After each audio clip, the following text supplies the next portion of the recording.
Pronto? Buongiorno, falegnameria? Sì, chi è? Sono lo babbo da San Fratello. Ah, buonasera. E lei è titolare? Sono il figlio. Posso parlare pure con lei? Sì, mi dica. E allora guarda qua, io sono una persona di 60 anni, no? Sì, E ho bisogno di un grosso favore da lei. sì, O da lei o da suo papà. sì, Siccome io avevo 10 anni che tengo una francese.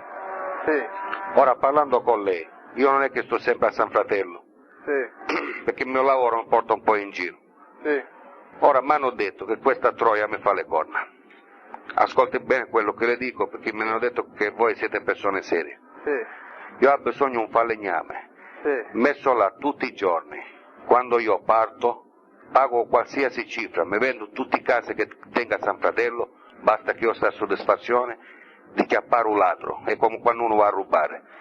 La cosa che deve fare il falegname, o lei o suo papà, quando entra quell'individuo, di tappezzare tutta la porta e chiuderla.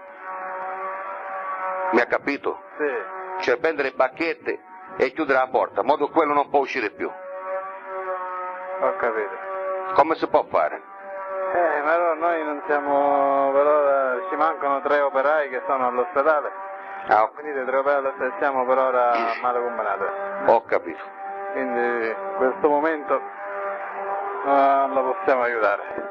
Non è Questo per possibile. il rito, poi è capitato che per il periodo di luglio che siamo sempre più, lavoriamo fino alle 10, alle 11 la sera, non abbiamo orario. Ho capito.